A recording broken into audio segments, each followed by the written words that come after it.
अस्सलाम वालेकुम everyone, this is doctor सहर Chawla, right at your service. और आज मैं बड़ी इंपॉर्टेंट बात करने लगी हूँ। मैं आपको बताने लगी हूँ कि एक जो वायरल इन्फेक्शन है वो आपके इम्यून सिस्टम को किस हद तक कमज़ोर कर सकती है, इस हद तक कमज़ोर कर दे कि आपको कैंसर की तरह पहुँचा दे। और क्योंकि मैं हमेशा रिसर्च से बात करती हूँ, सेल के लेवल पे बात करती हूँ, मेरी जो पोस्ट ग्रेजुएशन है, मेरी स्पेशलाइजेशन है वो मेडिकल बायोकेमिस्ट्री में है। मैंने मास्टर्स और पीएचडी में जो सेल सिग्नलिंग है दोनों में उसको अपना माइनर रखा, मेजर मैंने अपना न्यूट्रिशन को रखा, इम्यूनोलॉजी को रखा। तो इन सब सब्जेक्ट्स पे, इन सब चीज़ों पे मेरी डोमेन है और बहुत अरसा सीएमएच लाहौर मेडिकल कॉलेज में मैं एज प्रोफेसर रही हूँ और ये टॉपिक्स पढ़ाती भी रही हूँ। खैर, आपकी जो इनेट इम्यून सिस्टम होता है, ठीक है, उसमें आपके सेल्स होते हैं न्यूट्रोफिल्स, जो आपकी बॉडी पे जब कोई वायरल एक्ट करता है तो 3 तरह से वायरल इन्फेक्शन जब एक्ट करती है या बैक्टीरियल, उसको मारने के काम आते हैं। नंबर 1, या उसको खाने की कोशिश करते हैं, या उसके ऊपर नेट और जाल फेंकते हैं, या ऐसा केमिकल फेंकते हैं जो उसको डिस्ट्रॉय कर दे। अगर आपको वायरल इन्फेक्शन चल रही हो या बड़ा क्रॉनिक हो आपकी बॉडी में और आप कभी अपने टेस्ट करवाएं तो आपको हमेशा अपने नंबर ऑफ न्यूट्रोफिल्स ज़्यादा नजर आएंगे क्योंकि उस वक्त वो एक्टिव हुए होंगे, और आपको अपने number of lymphocytes, white blood cells कम नजर आएंगे। इसलिए इम्यूनिटी को इंप्रूव करने के लिए, और कोविड में भी कहा गया था विटामिन सी बहुत ज़्यादा लें क्योंकि वो number of white blood sales बढ़ाता है। मैंने भी 3-4 दिन पहले एक वीडियो भी किया है कि वाइट ब्लड सेल्स को किस तरह बढ़ाया जा सकता है, वो प्लीज़ आप चेक कर लीजिएगा। बहरहाल विटामिन डी की कमी से भी वाइट ब्लड सेल्स नीचे जाते हैं, मैं आप लोगों को बता दूं। तो ये टिपिकल वायरल इन्फेक्शन की पिक्चर होती है कि न्यूट्रोफिल्स ज़्यादा होते हैं और लिम्फोसाइट्स आपके पास कम होते हैं। अब ये न्यूट्रोफिल्स जब ज़्यादा हो रहे होते हैं, ये वायरस को मारने के लिए जो केमिकल रिलीज कर रहे होते हैं वो आपके पास ब्लीच होता है, हाइड्रोजन परऑक्साइड। उस टाइम पे जिन लोगों के वाइट ब्लड सेल्स इतने मजबूत नहीं होते हैं कि वो इस ब्लीच से खुद को प्रोटेक्ट कर सके, न्यूट्रोफिल्स जो हैं जब वो जाल फेंक के, केमिकल फेंक के और खा के इन सेल्स को काम कर रहे होते हैं, वो वायरस के सेल्स को भी डिस्ट्रॉय कर रहे होते हैं और साथ वाइट ब्लड सेल्स को भी डिस्ट्रॉय करी जा रहे होते हैं। यानी आपकी इम्यूनिटी नीचे आ रही होती है और ऐसे लोग जब वायरल इन्फेक्शन से बाहर निकलते हैं तो बड़े कमज़ोर, थके और मज़ीद इन्फेक्शनों के हसार में बाहर निकलते हैं। और वो लोग जिनके वाइट ब्लड सेल्स और इम्यूनिटी स्ट्रॉन्ग होती है, ये न्यूट्रोफिल्स जब ये ब्लीच रिलीज कर रहे होते हैं वायरस को डिस्ट्रॉय करने के लिए, वो वाइट ब्लड सेल के सेल को डिस्ट्रॉय नहीं कर पाता, जिसकी वजह से आपके पास ऐसे लोग जब इन्फेक्शन से बाहर निकलते हैं वो उन पर इन्फेक्शन असर भी कम करती है और वो बेहतर निकलते हैं। अब आप सोचें कि जिस वक्त आपका जिस्म वायरल इन्फेक्शन से लड़ रहा है उस वक्त जिस्म में किस कदर ऑक्सीडेशन प्रोड्यूस हो रही है। इस केस में आपकी बॉडी को किन न्यूट्रिएंट्स की ज़रूरत है उस पर मैं बात करूंगी, लेकिन मैं पहले बात कर दूं कि वायरस किस तरह से और किन लोगों में आपके पास कैंसर की जड़ बन सकता है। और सारे रिएक्शन में आपके पास इन्फ्लेमेशन भी बहुत होती है। किन लोगों में जी, जिनमें प्री एग्जिस्टिंग सोजिश वाली कंडीशन है, मेटाबॉलिक सिंड्रोम, डायबिटीज़ है, कोलेस्ट्रॉल है, ब्लड प्रेशर है, बहुत स्ट्रेस सिचुएशन है, एड्रीनल फटीग है, हार्मोनल डिस्टर्बेंसेस है, ऑटोइम्यून डिजीजेज है, लीकी गट है, इन सबको 200% खतरा है इसका। वो इससे क्योंकि वायरस आपके पास सेल के माइटोकॉन्ड्रिया को डैमेज करता है। अब उसके 3 तरह के नतीजे होते हैं, या तो इंसान उससे जीत जाता है, या वो सेल का माइटोकॉन्ड्रिया डिस्ट्रॉय हो जाता है, या वो जो सेल है वो एक नया रास्ता ज़िंदगी का इख्तियार कर लेता है जिसको फर्मेंटेशन कहा जाता है। और ये वो रास्ता है जिससे कैंसर सेल की इब्तदा होती है।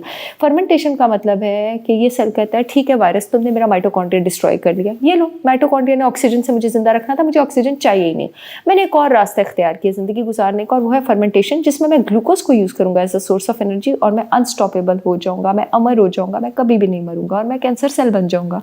इस तरह वायरस कैंसर की तरफ जाता है।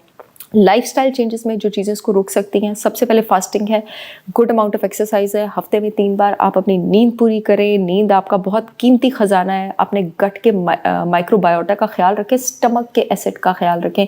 इससे मैं कहती हूँ कि 30 साल से ऊपर हर इंसान को 100% organic raw unfiltered apple cider vinegar with mother लेना चाहिए। मेरी ब्रांड होलिस्टिक विजडम बाय सहर चावला के इस वक्त 5 प्रोडक्ट्स हैं जो कि मैंने गट के लिए तैयार किए हैं। एप्पल साइडर विनेगर है मेरा अवेलेबल, गट रिपेयर पाउडर अवेलेबल है मेरा, आंवला अवेलेबल है मेरा, एलोगट अवेलेबल है मेरा, और कॉन्स्टी रिलीफ अवेलेबल है मेरा। मेरे प्रोडक्ट्स पाकिस्तान की सारी रेगुलेटरी अथॉरिटी से अप्रूव्ड है, कोई साइड इफेक्ट्स नहीं है, 100% ऑर्गेनिक है। www.holisticwisdombysaharchawla.com पे जाके आप ऑर्डर कर सकते हैं। जो यूट्यूब वाली ऑडियंस है, येलो पट्टी में लिंक आ रहा है, वहाँ से ऑर्डर कर सकती है। फेसबुक वाली ऑडियंस जो अपॉइंटमेंट्स वाले फ़ोन नंबर के नीचे लिंक आ रहा है, वहाँ से आप ऑर्डर कर सकते हैं। अदर देन दैट, एक बड़ा पावरफुल एंटीऑक्सीडेंट होता है क्वर्सिटिन। क्वर्सिटिन जो है उसका आप अलग एक्सट्रैक्ट सप्लीमेंट भी ले सकते हैं, और ये आपके पास लहसुन में भी मौजूद है, प्याज में भी मौजूद है, और आपके पास चंद तरह की हरी सब्जियों में भी मौजूद है। इसीलिए आपको ग्रीन पाउडर्स भी अपनी रूटीन का हिस्सा रखना चाहिए। मेरे 100% ऑर्गेनिक ग्रीन पाउडर्स भी अवेलेबल हैं। आंवला भी one of my green powder ही है, और उसको मैं गट प्रिपरेशन इसलिए कहती हूँ क्योंकि आपकी आंतों की सोजिश को कम करने के लिए विटामिन सी का जो हिस्सा काम आता है वो बावल फ्लेवोनाइड फैक्टर होता है, होता है वो सिर्फ आंवला में होता है। इससे मैं कहती हूँ कि जो मेरा आंवला पाउडर अगर आप वो लें तो आपका गट स्ट्रॉन्ग होगा। जो मेरा एलो गट है उसका एक ढक्कन आप पानी के जग में रोज़ वो आप पानी पिए, आपका गट स्ट्रॉन्ग होगा, आपका गट का माइक्रोबायोटा इंप्रूव होगा, आपकी डाइजेशन इंप्रूव होगी। आप सेब का सिरका लेंगे, आपका स्टमक एसिड ऊपर जाएगा, आपकी इम्यूनिटी इंप्रूव होगी, आपके खाने की डाइजेशन बेटर होगी। जो मेरा गट रिपेयर पाउडर है उसमें त्रिफला, सिनेमन, जिंजर, फेनल, बहुत ज़बरदस्त गट प्रिपरेशन है, बड़े उसके ज़बरदस्त रिजल्ट्स हैं। आप उसके इस्तेमाल का तरीका डब्बों पे लिखा हुआ, आप उसको यूज़ करके देखें। Vitamin A, C, D, E, zinc, manganese, copper, vitamin B1, B6, B12, selenium, ये सब आपकी डाइट में इंक्लूड होना चाहिए। अब जो जिंक है, अब जो कॉपर है, अब जो विटामिन B6 है, जो विटामिन B12 है, अब जो आपके पास जिंक है वो सबसे ज़्यादा किस चीज़ में होता है? शेलफिश में होता है और बड़े गोश्त में होता है। विटामिन A, D, E क्या है? फैट सॉल्युबल विटामिन हैं। खाने में गुड फैट नहीं होगा तो ये जिस्म में एब्जॉर्ब ही नहीं होंगे। खुदा के लिए वेजिटेबल ऑयल्स को अपनी लाइफ से निकाल दें, खाने देसी घी में बनाएं और बड़ा गोश्त खाएं और मछलियाँ खाएं। ये आपकी जिस्म को इम्यूनिटी का पावर हाउस बना देते हैं। याद रखिए, जो इंसान गोश्तखोर होता है ना वो मोटा होता है और ना वो बीमार होता है। इतनी खूबसूरत चीज़ है गोश्त आपके पास, और गोश्त में आपके पास सेलेनियम भी बहुत ज़्यादा रिच होता है कि इम्यूनिटी बहुत नीचे है तो थोड़ी देर के लिए zinc bisglycinate 20 milligram empty stomach, selenium 200 microgram daily empty stomach, vitamin A, D, C, E जो है ये कॉड लिवर ऑयल में आपके पास कॉड लिवर ऑयल सप्लीमेंट थोड़ी देर लेना। विटामिन सी के लिए तो हम आंवला ले ही रहे हैं, उसमें कोई प्रॉब्लम नहीं है, लेकिन डाइट से जब आप ये चीज़ें लेंगे तो आपको डबल करके जो है वो लगेंगी। वायरल इन्फेक्शन से निकलने के लिए जिंक, कॉपर, मैग्नीज और जिन सारे मिनरल्स और विटामिन्स का मैंने जिक्र किया है ये आपकी बॉडी को स्ट्रॉन्ग भी बना सकते हैं और आपको इतना स्ट्रॉन्ग बना सकते हैं कि आपकी बॉडी में वायरल इन्फेक्शन कभी खुदा ना खास्ता कैंसर की साइकिल में ना जाए। और यही वजह है कि बहुत सारे कोविड के जो पेशेंट्स हैं वो कैंसर की तरफ आपके पास गए थे। बहरहाल मैं बताती चलूँ कि मेरी brand holistic wisdom by Sahar Chawla ने पाकिस्तान का सबसे प्रीमियम 100% ऑर्गेनिक काऊ देसी घी लॉन्च किया। हाँ वो महंगा है लेकिन वो पाकिस्तान में बेहतरीन भी है। आप इम्यूनिटी से भरपूर है, वो ग़िज़ाइयत से भरपूर है। आप चाहें तो मेरी लिंक से ऑर्डर कर सकते हैं। I will see you all again with yet another informative video. तब तक के लिए अल्लाह हाफ़िज़।